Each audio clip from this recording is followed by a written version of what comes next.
Est-il véritablement nécessaire de filtrer les basses sur toutes nos pistes lorsque l'on mixe, c'est-à-dire de faire ce qu'on appelle un high pass ou un low cut et de filtrer tous les sons, en fait, tous les sons graves qui se trouvent en dessous d'une certaine fréquence? Alors, il y a un gros débat sur cette question et c'est ce qu'on va voir dans cette vidéo. Amis musiciens, bonjour et bienvenue, Thierry de ProduireSaMusique.com. Je vous aide à créer du son pro dans le home studio et pour ce faire, j'ai écrit un guide qui est totalement gratuit que vous pouvez trouver et télécharger avec un lien sous cette vidéo. Cela vous permet de prendre les bonnes habitudes, d'avoir les bonnes bases pour du son pro dans le home studio. Et aujourd'hui, en parlant de son pro, il y a un gros débat qu'on retrouve très souvent dans les vidéos YouTube, sur les forums au niveau du mixage audio. C'est est-ce qu'il faut ou pas filtrer les sons graves sur toutes les pistes audio. Alors les sons graves, donc les sons de basse, mais pas forcément d'instruments de basse. Les sons graves, c'est-à-dire en dessous d'une certaine fréquence. Est-ce qu'il faut faire un cut, faire un filtre, faire un high pass filter, un filtre passe haut, c'est-à-dire qui laisse passer uniquement les sons au-dessus de ce filtre, ou alors ce qu'on peut appeler aussi souvent sur les tables de mix le low cut, c'est-à-dire on va couper toutes ces basses. Alors, est-ce qu'il faut le faire ou pas? Il y a deux arguments. L'argument pour, beaucoup de gens vont dire, parce que tout simplement, il y a des fréquences inutiles là-dedans, il y a du bruit de fond, et les basses, c'est ce qui augmente, c'est ce qui occupe le plus votre volume sonore au niveau du mix. C'est-à-dire que si vous avez beaucoup de basses, les logiciels, les compresseurs vont réagir très fortement, et bien sûr, au final, au niveau de votre master, plus vous avez de basses, plus vous allez atteindre des volumes sonores importants et faire réagir le limiteur final rapidement. Donc, il y a une école qui dit il faut filtrer ces basses inutiles pour ne pas les faire entendre. Et puis, il y a une autre école qui va dire il ne faut pas filtrer ces basses parce que c'est là qu'on a je ne vais pas employer des termes comme j'ai entendu en anglais, mais disons que voilà, c'est là qu'on a vraiment la fondation de ces basses. C'est vraiment là qu'on a les tripes. Voilà, on va trouver un mot qui sera pas censuré.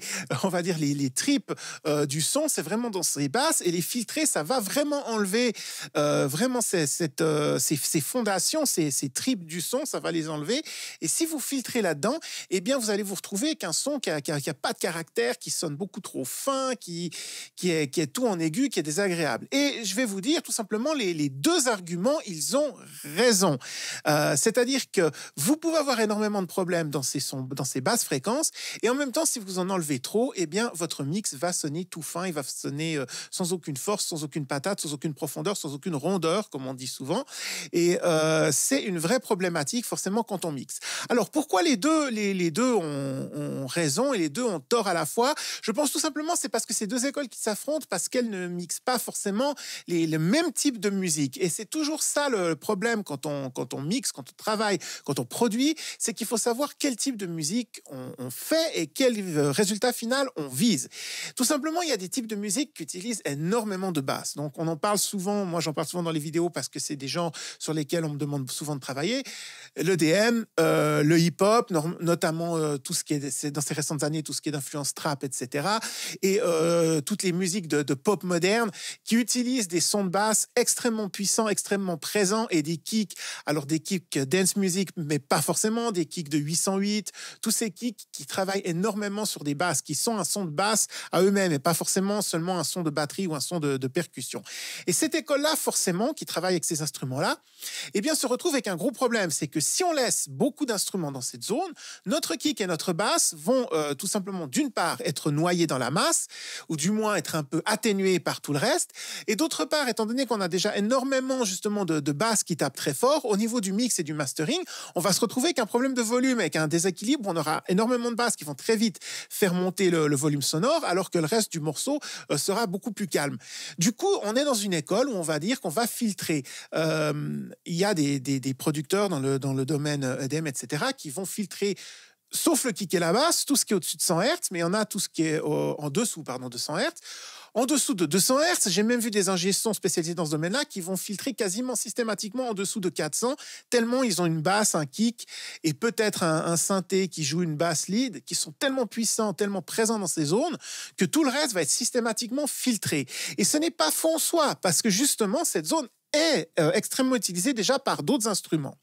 Par contre, Si vous travaillez dans des genres un peu différents, c'est-à-dire une pop qui sonne un peu plus rétro, si vous travaillez dans du rock, dans du métal, dans du jazz évidemment, dans de la musique classique, dans de la musique pour du jeu vidéo, tous ces genres-là qui utilisent une instrumentation qui est beaucoup plus variée et qui n'est pas forcément basée justement sur une très lourde rythmique et sur des basses très présentes, parce que c'est pas de la musique qui est fait pour travailler au sub, etc. Eh bien, si vous coupez toutes ces basses fréquences, eh bien, effectivement, au niveau de la balance de votre mix, vous allez manquer de base, vous allez manquer de rondeur, vous allez manquer de patates et votre mix va sonner comme ça, beaucoup trop fin, trop desséché. Je ne sais pas vraiment comment trouver l'expression exacte, mais je pense que vous arrivez à imaginer quel est le problème. Et si vous ne laissez, par exemple, que des kicks et des basses acoustiques, très souvent dans cette zone-là, en tout cas aux alentours des 100 Hz, il va manquer quelque chose. Pourquoi? Parce que dans cette zone, on peut avoir des guitares, par exemple, on peut avoir des pianos, évidemment, qui prennent énormément de place, on peut avoir des synthés dans cette zone-là, on peut avoir des violons, évidemment, si on joue de la contrebasse, du cello, ces choses-là. Les brasses, la même chose, hein, on a aussi des brasses qui vont jouer très basses, et on peut avoir des voix, par exemple des voix d'hommes qui jouent qui vont vraiment dans les basses, qui vont occuper cette zone de 100, entre 100 et 400 Hz, qui vont vraiment l'occuper, lui donner toute sa signification, toute sa valeur. Et si vous filtrez tous ces instruments-là dans une production rock, par exemple, si vous filtrez en dessous de 200 Hz, tous les instruments, alors forcément, votre production, elle va sonner pas du tout équilibrée parce que c'est pas le genre de musique qui est fait pour ne fonctionner que sur un kick et une basse dans cette zone. C'est une musique qui va demander à d'autres instruments de remplir cette zone. Donc, de ce côté-là, les gens qui disent « Attention, ne filtrez pas, c'est stupide », ils ont raison aussi. Donc, faut-il le faire ou ne faut-il pas le faire? La première chose à décider, c'est dans quel genre musical vous allez travailler. Est-ce que c'est un genre musical qui se repose énormément sur le kick et la basse, et dans ce cas-là, vous voulez leur laisser la place? Ou est-ce que c'est un genre musical qui va demander à d'autres instruments de remplir cette zone sonore? Et dans ce cas-là, effectivement, il ne faudra pas les filtrer. Maintenant, il y a un argument pour filtrer ces basses, qui est un petit peu différent de ces deux problématiques, c'est l'argument du bruit de fond. Alors, si vous utilisez uniquement des VST ou des samples déjà travaillés, en principe, vous n'avez pas ce problème de bruit de fond. Mais si vous enregistrez des instruments, eh bien, vous pouvez avoir dans la zone, on va dire, en dessous des 60 Hz, donc c'est quand même très très bas, mais ça reste une zone audible. On a en dessous de cette zone souvent des bruits de fond. Ça peut être des bourdonnements, par exemple, de transfo électrique qui amènent un bruit parasite. Ça peut être diverses choses. Parfois, on peut capter, même que si c'est pas notre matériel, ça peut être dans la boucle électrique et capter, par exemple, un problème du voisin ou un problème dans la maison qui viennent dans cette zone-là. Ça peut être quand même du bruit de fond si on utilise un micro qui est vraiment poussé au niveau du gain vraiment énormément. On peut capter dans du bruit de fond de la pièce, comme ça, ces bourdonnements, ces résonances, pardon. C'est pas ces résonnements, ces résonances, ces bourdonnements de la pièce. Et ces choses-là, par contre, alors ne vont rien apporter à votre mix. Bien au contraire, ça va être problématique et ça va, après, si vous ajoutez des compresseurs, des maximizers, ça va augmenter ce bruit de fond, augmenter jusqu'à ce qu'il soit clairement audible. Et ça peut particulièrement arriver si vous enregistrez des voix notamment, parce que les voix dans cette zone-là, en principe, vous n'avez pas grand-chose à utiliser au niveau de la voix humaine. Par contre, vous avez ces bruits de fond qui vont rester. Et du coup, comme vous allez après compresser votre voix, vous allez peut-être limiter votre voix ou en tout cas limiter le bus ou la piste finale, etc. Ce bruit de fond derrière la voix que vous n'entendez pas forcément à l'enregistrement, il va tout d'un coup apparaître au niveau du mix, au niveau du mastering. Donc, dans ce cas-là, vous voulez filtrer en tout cas en dessous des 50 Hz parce que dans cette zone, c'est sûr que vous allez avoir ce bruit de fond, notamment sur les voix. Ça peut être sur d'autres instruments, ça peut être des guitares acoustiques, ça peut être des choses comme ça. Évidemment, si vous êtes sur un ampli de basse, vous n'allez pas filtrer parce que en principe, vous êtes trop près et puis vous avez besoin de cette zone. Mais sur les autres micros, donc voix, instruments acoustiques, c'est un cas où vous allez filtrer. C'est pour ça que sur la plupart des tables de mix, vous avez ce bouton low cut qui permet justement de filtrer cette zone et qu'on va utiliser pour éviter ces bruits de fond. Donc ça, c'est vraiment un cas, on va dire, où ni les écoles du pro low cut ou anti low cut, c'est un cas qui est totalement à part. Ça, c'est vraiment du travail de studio, du travail des basiques de ce qu'il faut faire dans le studio, c'est-à-dire se débarrasser de ces bruits de fond absolument. Donc dans ces cas-là, vous posez pas la question de savoir si c'est bien ou pas bien de filtrer, vous allez devoir filtrer ces bruits de fond, généralement, comme je dis, en dessous des 60 Hz environ. Après, ça dépend, hein, vous pouvez en avoir aussi un petit peu au-dessus. Après, c'est à vous de voir, toujours par rapport à l'instrument que vous enregistrez, est-ce que vous avez besoin?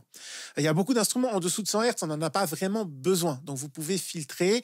La chose aussi à faire, on peut régler le filtre, hein, la rampe du filtre pour qu'elle soit plus ou moins douce ou plus ou moins quasiment angle droit.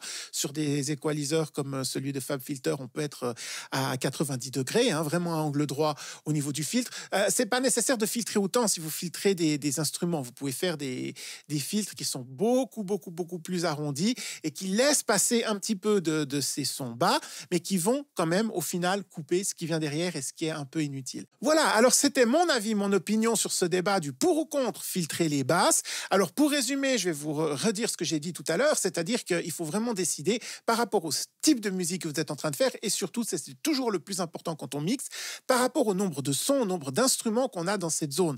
Toujours le principe pour avoir des bons mix, c'est que les instruments, que les sons ne se battent pas entre eux pour occuper une zone dans la fréquence ou un emplacement dans le spectre sonore, dans l'image stéréo. Donc si vous avez beaucoup d'instruments qui sont placés au même endroit et dans la même fréquence, vous allez devoir décider qui a la priorité et il va falloir forcément filtrer les autres.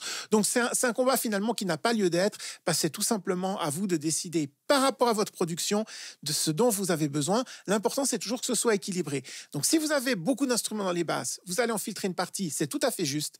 Aucun souci là-dessus, aucun remords, vous n'avez pas à vous poser de questions. Et si vous avez relativement peu d'instruments qui se battent dans cette zone, alors ce n'est pas nécessaire de tout filtrer. Vous allez en laisser plus pour garder cette chaleur, cette présence dans cette zone. Voilà, j'espère que cette explication vous aura été utile et que ça vous permet de comprendre mieux ce qui se passe avec ces basses. On va voir d'autres conseils tout simples sur le mix, d'autres débats, d'autres mythes du mixage audio et de la MAO dans de prochaines vidéos. Et bien, en attendant, essayez, testez sur vos productions ce système de filtre et voyez par vous-même. Et si vous avez des questions, n'hésitez pas à les poser dans les commentaires comme d'habitude. J'en tiens compte et j'y réponds si nécessaire dans une prochaine vidéo. En attendant, amusez-vous bien et à très bientôt. Bye bye.